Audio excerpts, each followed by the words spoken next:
Welcome to టీజీ5 news. మనం ప్రస్తుతం BJP state ఆఫీస్లో ఉన్నాము. మనతో పాటు బీజేపీ భారతీయ జనతా పార్టీ కిసాన్ రాష్ట్ర మోర్చా అధ్యక్షులు బసవ లక్ష్మీ నరసయ్య గారు ఉన్నారు. మనకి ఇప్పుడు కొత్తగా వచ్చిన యాక్ట్ గురించి మనం సార్తో మాట్లాడి తెలుసుకుందాం. ప్రజెంట్ ఇప్పుడు వీబీజీ రామ్జీ 2025 అనే యాక్ట్ కొత్తగా అమలుకి వచ్చింది. సో దాని గురించి మనం ప్రస్తుతం సార్తో మాట్లాడదాం. సార్ నమస్కారం సార్.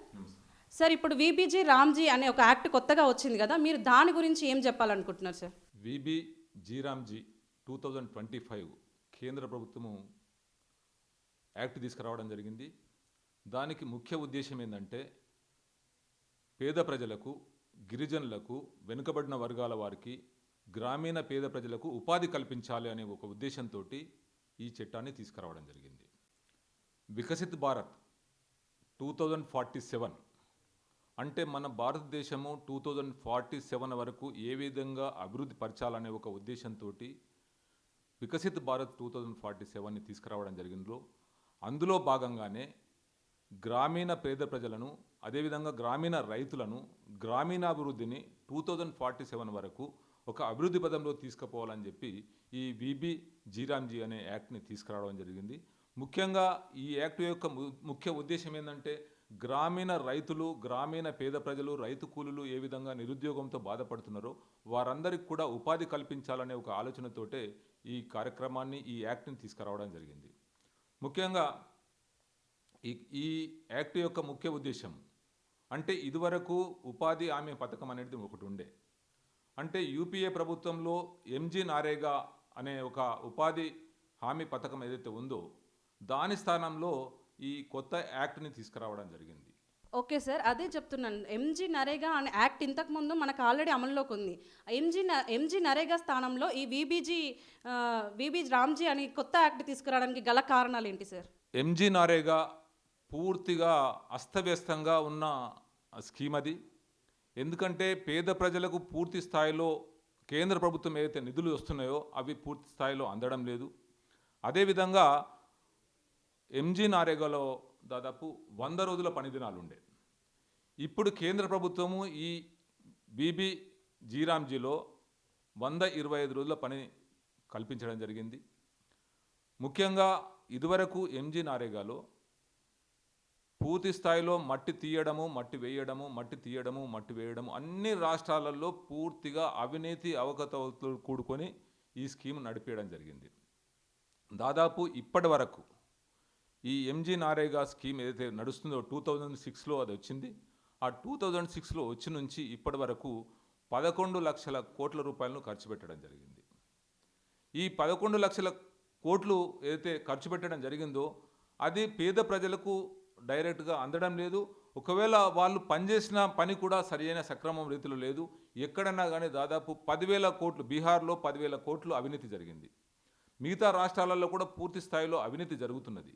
ఎక్కడైనా కానీ ఇప్పుడు ఒక లేడీ పనిచేస్తుందంటే 100 రోజుల పని దినాలు ఉన్నాయంటే 100 రోజుల పని దినాలు కూడా ఎక్కడ కూడా వాళ్ళు పనిచేసిన దినాలు కనిపించాయి. దాదాపు 50 రోజులు పనిచేసినా ఇంకా 50 రోజులు అటెండెన్స్ రాసుకోవడము, వాళ్ళు ఆఫీసర్లు వాళ్ళు కలిసి పంచుకోవడము పూర్తి స్థాయిలో అవినీతిలో కూరుకుపోయి ఉన్నది. ఇప్పుడు గ్రామీణ వ్యవస్థ, గ్రామీణ ప్రజానికం కూడా అభివృద్ధి పదంలో ఉండాలనే ఉద్దేశంతో వికసిత్ భారత్ 2047లో భాగంగా పేద ప్రజలకు ఏదైతే ఈ మనం ఉపాధి హామీ నిరుద్యోగ భృతి ఇవ్వడం జరుగుతున్నదో, నిరుద్యోగం ఎంప్లాయ్మెంట్ కల్పించడం జరుగుతున్నదో అది పూర్తి స్థాయిలో సద్వినియోగం జరగాలి, ట్రాన్స్పరెన్సీ ఉండాలి అనే ఉద్దేశంతో ఈ యాక్ట్ తీసుకురావడం జరిగింది. వీబీజీ రామ్జీ 2025 కేంద్ర ప్రభుత్వము యాక్ట్ తీసుకురావడం జరిగింది. దానికి ముఖ్య ఉద్దేశం ఏంటంటే పేద ప్రజలకు, గిరిజనులకు, వెనుకబడిన వర్గాల వారికి, గ్రామీణ పేద ప్రజలకు ఉపాధి కల్పించాలి అనే ఒక ఉద్దేశంతో ఈ చట్టాన్ని తీసుకురావడం జరిగింది. ఈ వీబీజీ రామ్జీ చట్టం కింద పూర్తి స్థాయిలో ఈ కుటుంబాల యొక్క నమోదు కానీ, ఎంప్లాయ్మెంట్ ఉపాధి హామీ కార్డులు కానీ పూర్తి స్థాయిలో గ్రామ పంచాయతీలకే అధికారాలు ఇవ్వడం జరిగింది. ఇక్కడ ఏ పని చేసినా గ్రామ పంచాయతీ కానీ, అక్కడ గ్రామ సభలు కానీ వాళ్ళు ఏదైతే ఆమోదిస్తారో వాళ్ళు ఆమోదించిన పనులనే అక్కడ చేసే పరిస్థితి ఈ చట్టం ద్వారా ఉంటుంది. ముఖ్యంగా దీనికి గ్రామీణ అభివృద్ధి పరచాలనే ఉద్దేశంతో ఒక 4 పనులు పెట్టడం జరిగింది. ముఖ్యంగా ఈ కొత్త చట్టం ద్వారా 4 ప్రధాన అంశాలపై పూర్తిగా దృష్టి పెడుతుంది. ఈ కొత్త చట్టం ఏంటంటే గ్రామీణం యొక్క మౌలిక వసతులు, అదేవిధంగా జీవనోపాధి మౌలిక వసతుల అభివృద్ధి, అదేవిధంగా అతివృష్టి వంటి వాతావరణ పరిస్థితులలో మార్పుల వల్ల ఏదైతే నష్టం జరుగుతుందో ఆ నష్టములకు ఏ విధంగా మనం ముందుకెళ్ళాలనే ఒక దాంతో వెళ్ళడం జరుగుతుంది. దీనిలో ముఖ్యంగా ఏంటంటే నీటి భద్రత వ్యవసాయాన్ని బలోపేతం చేస్తుంది. నీటి భద్రత అనేది వ్యవసాయాన్ని బలోపేతం చేస్తుంది. రోడ్లు మరియు కనెక్టివిటీ అనేది మార్కెట్ను డెవలప్ చేస్తుంది. ముఖ్యంగా ఈ నిల్వలు మరియు జీవనోపాధి ఏదైతే ఉంటుందో ఆస్తులు గ్రామీణ ఆదాయం పెంచడానికే పనిచేస్తుంది. ఇక్కడ ఏంటంటే ఏమేం పనులు ఉంటాయి అంటే దీని కింద చెరువులు కానీ, చెక్ డ్యాములు కానీ, అదేవిధంగా స్టాఫ్ డ్యాములు కానీ, పాఠశాలలు కానీ, అదేవిధంగా ఆసుపత్రులు, అంగన్వాడీ కేంద్రాలు, రోడ్లు, కాలువలు, అదేవిధంగా షెడ్లు లేదా ఇతర మౌలిక వసతులు కల్పించడానికి ఈ బీబీజీ యొక్క పని యొక్క ముఖ్య ఉద్దేశాలు. ఇదివరకు ఎంజీ నరేగాలో పూర్తి స్థాయిలో మట్టి తీయడము, మట్టి వేయడం తప్ప ఓన్లీ మట్టి తీయడానికి, మట్టి వేయడానికే 11 లక్షల కోట్లు ఇప్పటి వరకు మనం ఖర్చు చేయడం జరిగింది కేంద్ర ప్రభుత్వం. సో అటువంటిది పూర్తిగా అది నిర్వీర్యమైపోతుంది. పూర్తి కేంద్ర ప్రభుత్వం డబ్బంతా కూడా అవినీతిలో కూరుకుపోయి తినేస్తున్నారు. కాబట్టి ఈరోజు ప్రజలకు, పేద ప్రజలకు, రైతులకు, అదేవిధంగా గ్రామీణం యొక్క పరిస్థితులు కూడా అభివృద్ధి పథంలో తీసుకుపోవాలనే ఒక మౌలిక వసతులు కల్పిస్తే బాగుంటుంది. ఆ డబ్బుని ఆ మౌలిక వసతులకు ఉపయోగించాలనే ఉద్దేశంతో ఈ వీబీజీ రామ్జీని పెట్టడం జరిగింది. వీబీజీ రామ్జీ అంటే ఇదివరకు ఎంజీ నరేగాలోనేమో 100 రోజుల పని దినాలు ఉండే, ఇప్పుడు 125 రోజులు దానిలో కల్పించడం జరిగింది. అంటే ప్రతి అన్ఎంప్లాయీ ఎవరైతే ఉన్నారో, రైతు కూలీలు, నిరుద్యోగులు ఏదైతే ఉంటారో, వాళ్ళకి ఏదైతే జాబ్ కార్డ్స్ ఉంటాయో వాళ్ళందరికీ కూడా సంవత్సరంకు 125 రోజుల పని దినాలను కల్పించడం జరుగుతున్నది. అదేవిధంగా వీళ్ళు పనిచేసే ఈ ఉపాధి కూలీలు ఎవరైతే పనిచేస్తారో వాళ్ళు రైతుల యొక్క వ్యవసాయ పనులు ఉంటాయి కదా, నాట్లు కానీ, కోతలు కానీ, విత్తనాలు వేయడంలో, ఇటువంటి టైంలో 60 రోజులు వాళ్ళకు వెసులుబాటు కల్పించడం జరిగింది. అంటే ఈ రాష్ట్ర ప్రభుత్వానికి, ఎక్కడైతే దేశంలో అన్ని రాష్ట్ర ప్రభుత్వాలకు ఈ పవర్స్ని కల్పించడం జరిగింది. వాళ్ళు ఏంటంటే ఈ రైతులు కూలీలు ఈ వ్యవసాయ టైంలో ఏదైతే నాట్ల టైంలో కానీ, కోతల టైంలో కానీ ఎవరు కూలీలు దొరుకుతలేరు అనే ఒక ఇబ్బంది కాకుండా గ్రామీణాభివృద్ధి ఇంకా అధికంగా కావాలనే ఉద్దేశంతో ఒక 60 రోజుల్ని వాళ్ళు అంటే 60 రోజుల్ని ఆపే పరిస్థితి, అంటే ఈ రాష్ట్ర ప్రభుత్వంకి వెసులుబాటు కల్పించింది. ఈ 60 రోజులు ఈ రైతుల ఈ అగ్రికల్చర్ సీజన్కి వదిలేసి మిగతా రోజులలో 125 డేస్ కంపల్సరీ ఈ వర్క్ ఉంటుంది. దీనికి 15 డేస్లో పేమెంట్ చేయడం జరుగుతుంది. 15 రోజులలో వాళ్ళ కూలీలకు డబ్బులు ఇవ్వడం జరుగుతుంది. ఒకవేళ ఆ డబ్బులు ఇవ్వడంలో కూడా లేట్ అయితే ప్రభుత్వమే బాధ్యత వహించి దానికి పరిహారం కూడా ఇవ్వడం జరుగుతుంది. అంత గ్యారంటీ ఇవ్వడం జరుగుతున్నది. కాబట్టి వీబీజీ రామ్జీ అనేది పూర్తి స్థాయిలో రైతులకు, గ్రామంలో ఉన్న ప్రతి ఒక్కరికి కూడా అది ఉపయోగపడుతుంది, ఉపాధికి ఉపయోగపడుతుంది, అదేవిధంగా అభివృద్ధి పథంలో కూడా ముందుకు తీసుకెళ్ళగలుగుతుంది. కాబట్టి 2047 విజన్ 2047 ఏదైతే ఉందో దానికి అనుసంధానం చేస్తూ ఈ వీబీజీ రామ్జీ యాక్ట్ని రూపొందించడం జరిగింది. ఓకే సార్, అయితే ఎంజీ నరేగా అంటే మహాత్మా గాంధీ పేరును తొలగించి వీబీజీ రామ్జీ అంటే రామ్ అనే పేరు ఎందుకు పెట్టాల్సి వచ్చింది సార్? దానికి గల కారణాలు ఏంటి? ఉపాధి హామీ పథకానికి మొదటగా మహాత్మా గాంధీ పేరు లేదు. 1980లో ఇందిరాగాంధీ అన్ని ఉపాధి పథకాలను కలిపి నేషనల్ రూరల్ ఎంప్లాయ్మెంట్ ప్రోగ్రామ్గా మార్చింది. తర్వాత రాజీవ్ గాంధీ రావడం జరిగింది. రాజీవ్ గాంధీ వచ్చిన తర్వాత దీన్ని జవహర్ రోజ్గార్ యోజన అని చెప్పి పేరు పెట్టడం జరిగింది. తర్వాత పేరు మార్చేసిండ్రు. దాని తర్వాత 2004లో సోనియా గాంధీ, మన్మోహన్ సింగ్ యూపీఏ ప్రభుత్వం వచ్చిన తర్వాత దాన్ని ఎన్రేగా అని పెట్టడం జరిగింది.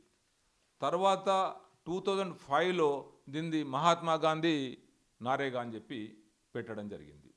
అంటే ఇటు పేరు మార్చినప్పుడల్లా, ఎందుకంటే ఇప్పుడు జవహర్ రోజ్గార్ యోజన అని చెప్పి పేరు మార్చడం జరిగింది, అంటే జవహర్లాల్ని అవమానపరిచినట్టే కదా అప్పుడు మహాత్మా గాంధీ పేరు తీసుకొచ్చిందంటే.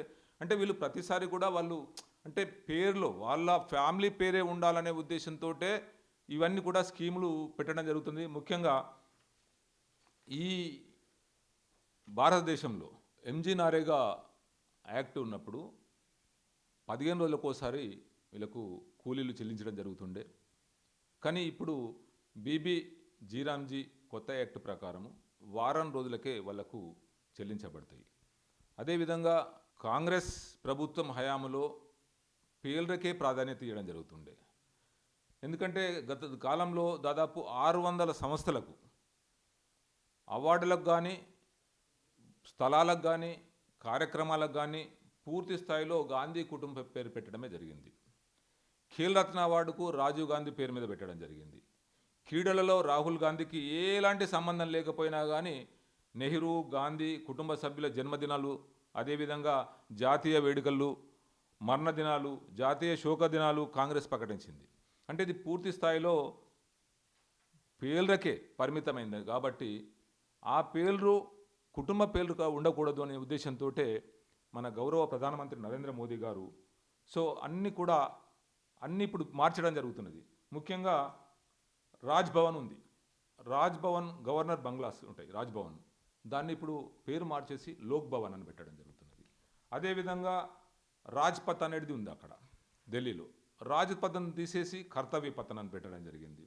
అదేవిధంగా రేస్ కోర్స్ రోడ్డు అంటే అది రేస్ కోర్స్ రోడ్ అనేది పెట్టడం జరిగింది, దాన్ని లోక కళ్యాణ్ మార్గాన్ని ఇప్పుడు మార్చడం జరిగింది. ఈ ప్రధాని కార్యాలయం కూడా ఏదైతే పిఎంఓ ఉందో ఆ పిఎంఓను కూడా సేవా తీర్థ్ అనే పేరు పెట్టడం జరిగింది. అంటే ఎక్కడ కూడా మోదీ గారు సొంత పేరు పెట్టుకోవడం లేదు. లోక కళ్యాణం కొరకు ఏ రకంగా ఉండాలో, మన దేశంలో ఏ పేర్లు అయితే బాగుంటాయో, ప్రజలకు ఏ విధంగా అయితే వాళ్ళు యాక్సెప్ట్ చేస్తారో ఆ రకంగా పేర్లు మార్చడం జరుగుతాయి. ఇక్కడ బీబీ జీరామ్జీ అనే పేరు రావడం అనేది ఇది కాకతీయంగా రావడమే తప్ప, ఎందుకంటే ముఖ్యంగా వికసిత్ భారత్ విబిఎన్ రావడం జరుగుతుంది. జీరామ్జీ అంటే guarantee for Rozgar and Ajeevika mission Gramin. ఇది పూర్తి స్థాయిలో ముఖ్యంగా మన భారతదేశము రామరాజ్యం కావాలి అనే ఒక కోరుకునే వ్యక్తులం మనమంతా కూడా. కాబట్టి రామరాజ్యం దిశగా మనం ముందుకు తీసుకెళ్తుంటే రాముడి పేరు పెట్టడంలో ఈ కాంగ్రెస్ వాళ్ళకు కానీ కమ్యూనిస్టులకు కానీ ఏం అంతర్యం ఏమిటో మాకు అర్థం అవ్వట్లేదు. అంటే వీళ్ళు పేరు కొరకు చూస్తున్నారా, లేకపోతే పేద ప్రజల జీవనోపాధి ఏ విధంగా మనం చేస్తున్నాము, వాళ్ళకి ఎంప్లాయ్మెంట్ ఏ విధంగా కల్పిస్తున్నాము అనే ఆలోచన ఈ కాంగ్రెస్ కానీ కమ్యూనిస్టులు కానీ ఆలోచిస్తే ఈ విబిజీ రామ్జీ యాక్ట్ 2025ని వాళ్ళు పూర్తి స్థాయిలో వాళ్ళు యాక్సెప్ట్ చేస్తారు. ఎందుకంటే దీనివల్ల పూర్తి స్థాయిలో వాళ్ళకు లాభం జరుగుతుంది తప్ప నష్టం ఏం జరిగే పరిస్థితి లేదు. ప్రతి ఒక్కరికి కూడా ఇదివరకు ఏదైతే ఉందో దానికంటే చాలా రెట్ల మెరుగ్గా ఉంది. ముఖ్యంగా పని దినాల పెరుగు కానీ, అదేవిధంగా కూలీల పేమెంట్ కానీ, ఒకవేళ పేమెంట్ డిలే అయితే కూడా పరిహారం ఇవ్వడం కానీ. కాబట్టి పూర్తి స్థాయిలో ఏదైతే ఈ కేంద్ర ప్రభుత్వ నిధుల ద్వారా ఈ చట్టం ద్వారా పనిచేయడం జరుగుతుందో ఆ పూర్తి స్థాయిలో గ్రామాభివృద్ధిని జరిగే దశగా అన్ని పనులను కూడా దీనిలో చేర్చడం జరిగింది. కాబట్టి విబిజీ రామ్జీ అనేది పూర్తి స్థాయిలో రైతులకు, రైతు కూలీలకు, ప్రజలకు మంచి ఉపయోగపడే ఒక చట్టం. కాబట్టి దీన్ని అందరూ కూడా అర్థం చేసుకోవాలని చెప్పి నేను కోరడం. ఈ ఉపాధి హామీ పథకంలో దేశంలో ఇంతవరకు అయిన ఖర్చు ఎంత సార్? దాదాపు 11,74,000 కోట్లు ఎంజీ నారేగా చట్టం ద్వారా ఖర్చు చేయడం జరిగింది కేంద్ర ప్రభుత్వము. అది పూర్తి స్థాయిలో అందులో పూర్తిగా అవినీతి జరిగింది. అప్పటి నాయకులు కానీ, అప్పటి ఆఫీసర్లు కానీ పూర్తి స్థాయిలో దాన్ని అవినీతితోనే వాళ్ళు చేయడం జరిగింది. దాంట్లో మనం ఇప్పుడు కేంద్ర ప్రభుత్వము దాదాపు మన భారతీయ జనతా పార్టీ ఎన్డీఏ ప్రభుత్వము 2014లో రావడం జరిగింది. ఈ ఎంజీ నారేగా 2006లో ఇంట్రడ్యూస్ చేయడం జరిగింది. 2006 నుంచి 2004 వరకు వాళ్ళు 2.5 లక్షల కోట్లని వాళ్ళు ఖర్చు పెట్టడం జరిగింది. అదేవిధంగా గౌరవ ప్రధానమంత్రి నరేంద్ర మోదీ గారు అధికారంలోకి వచ్చిన తర్వాత వారి హయాంలో 2025 వరకు దాదాపు 8,90,000 కోట్లను ఖర్చు పెట్టడం జరిగింది. అంటే వారికంటే ఎన్డీఏ ప్రభుత్వంలో 3-4 రెట్లు ఎక్కువ ఖర్చు అయింది. కాబట్టి ఎప్పుడు కూడా ఈ ఖర్చు గురించి ఆలోచన లేదు ప్రభుత్వానికి. పేద ప్రజల సంక్షేమము, అదేవిధంగా రైతు కూలీల సంక్షేమము, రైతుల సంక్షేమం కొరకే ఈ కేంద్ర ప్రభుత్వం పనిచేస్తుంది. కాబట్టి అదే దిశగా ఇప్పుడు వికసిత్ భారత్ 2047 కూడా అందులో భాగంగానే ఈ గ్రామీణ అభివృద్ధి జరగాలి, గ్రామంలో మౌలిక వసతులు ఈ కేంద్ర ప్రభుత్వ నిధుల ద్వారా దీని ద్వారా కూడా జరగాలనే ఉద్దేశంతో ఈ యాక్ట్ని తీసుకురావడం జరిగింది. అంటే పూర్తిగా పారదర్శకంగా, ట్రాన్స్పరెన్సీగా, ఎందుకంటే వచ్చిన లేబర్ కూడా, వచ్చిన కూలీ కూడా వాళ్ళు అటెండెన్స్ కానీ, ఈ యూపీఏ ప్రభుత్వంలో ఎంజీ నారేగా ఎటువంటి పారదర్శకత లేదు. ఇప్పుడు ఈ యాక్ట్ ద్వారా రియల్ టైంని అప్లోడ్ చేయడం కానీ, అదేవిధంగా జీపీఎస్, మొబైల్ మానిటరింగ్, ప్రతిది కూడా ఏఐ ద్వారా మానిటరింగ్ చేయడం జరుగుతుంది. అంటే అటెండెన్స్ కూడా సక్రమంగా ఉంటుంది. ఎక్కడ కూడా మిస్యూజ్ అంటే అవినీతి జరగడానికి ఎక్కడ కూడా ఆస్కారం ఉండదు. వాళ్లకు పని దినాలు కల్పించడం జరుగుతుంది. అదేవిధంగా పేమెంట్లు కూడా వాళ్ళకు ఆ విధంగానే చేయడం జరుగుతుంది. కాబట్టి ఇది పూర్తిగా పారదర్శకంగా ఉంటుంది. కాబట్టి రైతులు కానీ ప్రజలందరూ కూడా గమనించాలని చెప్పి నేను మీ ద్వారా విజ్ఞప్తి చేస్తున్నాను. అయితే సార్, మీరు ఇంతకుముందు చెప్పినట్టుగానే మళ్ళొకసారి, అంటే ఎంజీ నరేగాకి అండ్ విబీజీ రామ్జీకి మెయిన్ వ్యత్యాసం ఏముంటుంది సార్? వ్యత్యాసం అనేది చాలా ఉన్నది. చెప్పాను కదా మీకు, ఎంజీ నారేగాలో పూర్తి స్థాయిలో అవినీతితోటి ఎక్కడ కూడా పనులు జరగలేదు. 11 లక్షల కోట్లు ఖర్చు పెట్టినామని చెప్పడమే తప్ప ఇప్పటి వరకు ఆ 11 లక్షలతోనే ఏం చేసిందనే దానికి ఎక్కడ కూడా ఆస్కారం లేదు.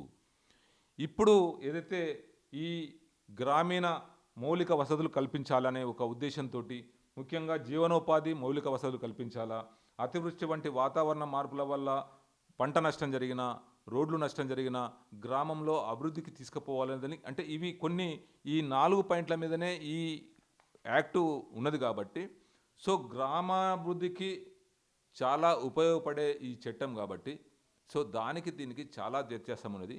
ఇంకోటి ఏంటంటే ఇక్కడ ట్రాన్స్పరెన్సీ ఉంటుంది. పని దినాలు కరెక్ట్గా ఉంటాయి. వాళ్ళు ఎవరైతే పని చేస్తున్నారో వాళ్ళ అటెండెన్స్ కూడా కరెక్ట్గా ఉంటుంది. సో పేమెంట్ కూడా కరెక్ట్గా ఉంటుంది. ఎక్కడో ఈ పనిని వీళ్ళే అంటే కేంద్ర ప్రభుత్వమే నిర్ణయించాలనేది ఏం లేదు.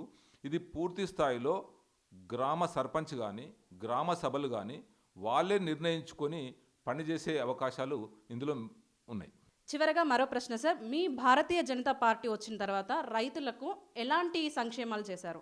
గౌరవ ప్రధానమంత్రి నరేంద్ర మోదీ గారు అధికారంలోకి వచ్చిన తర్వాత మీరు చూసుకోండి, రైతులకు పెద్ద ఎత్తున సబ్సిడీ రూపంలో ఎరువులను సరఫరా చేయడం జరుగుతున్నది. అదేవిధంగా విత్తనాలను సరఫరా చేయడం జరుగుతున్నది. మీకు ఇప్పటికిప్పుడు నేను చెప్తున్నాను, ఒక యూరియా బస్తా తీసుకుంటే, అదేవిధంగా ఒక డిఏపి బస్తా తీసుకుంటే, ఒక ఎకరానికి రెండు సంచులు 6 months ఏదైతే క్రాప్ వస్తుందో ఆ క్రాప్కి పెట్టడం జరుగుతుంది. 2 క్రాప్లకు కలిపి 4 బస్తాలు ఉంటాయి. ఆ 4 బస్తాలకు ఇక్కడ మార్కెట్ రేటు మీరు యూరియా తీసుకున్నా, డిఏపి తీసుకున్నా కానీ 9,000 రూపాయలు సబ్సిడీ ఇవ్వడం జరుగుతుంది. 4 బస్తాలు వెనుక మనం ఇంపోర్ట్ చేసుకున్నా, ఇక్కడ తయారు చేసుకున్నా కానీ దాదాపు అంత రేటు ఉంటుంది. ఆ సబ్సిడీ రూపంలో ఒక రైతుకు ఒక ఎకరానికి 9 అంటే 2 క్రాపులు అయితే 18,000 రూపాయలు. అదేవిధంగా కిసాన్ సమ్మాన్ నిధి కింద 6,000 రూపాయలు ఒక ఎకరానికి ఒక రైతుకు ఇవ్వడం జరుగుతున్నది. అంటే దాదాపు 24,000 రూపాయలు ఒక ఎకరానికి రైతుకు లాభం చేకూర్చే దిశగా కేంద్ర ప్రభుత్వము, ప్రధానమంత్రి నరేంద్ర మోదీ గారి ప్రభుత్వం పనిచేస్తున్నది. అదే కాకుండా ఫసల్ బీమా యోజన కూడా ఉన్నది. ఈ ఫసల్ బీమా యోజన అంటే ఈ అతివృష్టి కానీ, అనావృష్టి కానీ, వాతావరణ పరిస్థితుల బట్టి పంట నష్టం జరిగితే రైతులకు బీమా సౌకర్యం కల్పించడం జరిగింది. కానీ ఇక్కడ రాష్ట్ర ప్రభుత్వము ఫసల్ బీమా యోజనను యాక్సెప్ట్ చేయడం లేదు. ఎందుకంటే వాళ్ళ పార్టిసిపేషన్ కూడా ఉండాలా. అంటే మిగతా రాష్ట్రాలలో ఫసల్ బీమా యోజన అమలు జరుగుతున్నా ఇక్కడ ఈ కాంగ్రెస్ ప్రభుత్వంలో ఈ ఫసల్ బీమా యోజన అనేది అమలు చేయడం లేదు. దానివల్ల కూడా రైతులకు చాలా లాభం జరుగుతుంది. కాబట్టి దాన్ని ఈ రాష్ట్ర ప్రభుత్వాన్ని మేము డిమాండ్ చేస్తున్నాం ఏంటంటే, మీరు ఫసల్ బీమా యోజనని కూడా అమలు పరిచే విధంగా మీరు చూడాలని చెప్పి కూడా ఈ రాష్ట్ర ప్రభుత్వాన్ని డిమాండ్ చేయడం జరుగుతున్నది. అదేవిధంగా ఎంఎస్పి మీరు ఇప్పుడు చూస్తున్నారు, అంటే ఇన్ని లక్షల మందికి, ఇన్ని కోట్ల మందికి మనము ఈ ఫేర్ ఫ్రెష్ షాప్ల ద్వారా, కంట్రోల్ షాప్ల ద్వారా మనం బియ్యాన్ని సరఫరా చేయడం జరుగుతున్నది. అది పూర్తిగా కేంద్ర ప్రభుత్వ నిధులతోనే జరుగుతున్నది. ఎంఎస్పి అనేది అంటే మార్కెట్లో మినిమం సపోర్ట్ ప్రైస్, అంటే రైతుకు ఎట్టి పరిస్థితుల్లో నష్టం జరగద్దు అనే ఉద్దేశంతో, అంటే అక్కడ మార్కెట్లో 2,000 రూపాయలు ఉన్నా కానీ సపోర్ట్ ప్రైస్ ఇచ్చేసి, అంటే 2,380 రూపాయలు ఈరోజు వరికి ఇవ్వడం జరుగుతుంది సపోర్ట్ ప్రైస్. అదేవిధంగా కాటన్కి 7,000 నుంచి 8,000 రూపాయలు ఇవ్వడం జరుగుతున్నది. మార్కెట్లో 5,000 ఉన్నా కానీ మన కేంద్ర ప్రభుత్వం దానిలో ఇంకా కలిపి 8,000 రూపాయలు కాటన్కి ఇవ్వడం జరుగుతున్నది. వరికి దాదాపు 2,385 రూపాయలు ఇవ్వడం జరుగుతున్నది. అంటే దీనివల్ల పూర్తి స్థాయిలో ధాన్య సేకరణ, ముఖ్యంగా మన తెలంగాణలో దాదాపు 1,00,000 మెట్రిక్ టన్నులను కేంద్ర ప్రభుత్వం కొని ఈ రాష్ట్ర ప్రభుత్వం ద్వారా కొనడం జరుగుతున్నది. ఈ రాష్ట్ర ప్రభుత్వానికి ఎఫ్సిఐ ద్వారా మళ్ళీ పంపించి దాన్ని ఈ కంట్రోల్ స్టాప్ల ద్వారా ప్రజలకు ఇవ్వడం జరుగుతున్నది. అంటే పూర్తి స్థాయిలో కేంద్ర ప్రభుత్వ నిధులతోటే ఈ విధంగా ప్రజలకు మేలు జరుగుతున్నది, అదేవిధంగా రైతులకు కూడా హెల్ప్ జరుగుతున్నది. అది మినిమం సపోర్ట్ ప్రైస్ కానీ, అదేవిధంగా పిఎం కిసాన్ సమ్మాన్ నిధి కానీ, అదేవిధంగా ఫసల్ బీమా యోజన కానీ, మినిమం సపోర్ట్ ప్రైస్ కానీ, అదేవిధంగా ఈ యూరియా ఫెర్టిలైజర్ మీద కూడా పూర్తి స్థాయిలో సబ్సిడీ ఇవ్వడం అనేది కేంద్ర ప్రభుత్వం ద్వారానే జరుగుతున్నది. కాబట్టి రైతులు ఎక్కడ కూడా నష్టపోవద్దు. రైతు బాగుంటేనే దేశం బాగుంటుంది. రైతే రాజు, రైతుకు దేశానికి వెన్నుముక లాంటి వాడు. కాబట్టి రైతులను మనం బాగుంచాలనే ఉద్దేశంతో కేంద్ర ప్రభుత్వం కానీ, మన గౌరవ ప్రధానమంత్రి నరేంద్ర మోదీ గారు కానీ పనిచేయడం జరుగుతుంది. కాబట్టి పూర్తి స్థాయిలో రైతులకు అండగా ఉండి భారతీయ జనతా పార్టీ పనిచేస్తుంది. అయితే మనం సార్ చెప్పినట్టు ఎంజీ నరేగా అంటే మహాత్మా గాంధీ పేరు తీసేసి విబిజీ రామ్జీ అంటే శ్రీరామ్ అనే పేరు పెట్టడం, ఎందుకంటే ఎలాంటి ఉద్దేశం లేకుండా మంచి సదుద్దేశంతో మన ప్రధానమంత్రి నరేంద్ర మోడీ గారు విబిజీ రామ్జీ అనే యాక్ట్ 2025 యాక్ట్ని తీసుకురావడం జరిగింది. దీని లక్ష్యం ప్రజలకు సంక్షేమం కానీ అండ్ రైతులకే లక్ష్యంగా భావించి ఈ యాక్ట్ని తీసుకురావడం జరిగింది. ఎలాంటి ఉద్దేశం లేదని మనం సార్ మాటలో తెలుసుకున్నాం. అండ్ మనం ఇప్పుడు బీజేపీ రాష్ట్ర స్టేట్ కార్యాలయంలో ఉన్నాము. And thank you so much sir, మాకు మీ విలువైన టైంని ఇచ్చి మాకు మీ ఇంటర్వ్యూ ఇచ్చినందుకు thank you so much sir. Camera person శంకర్తో Alekhya, TG5 news, BJP state office.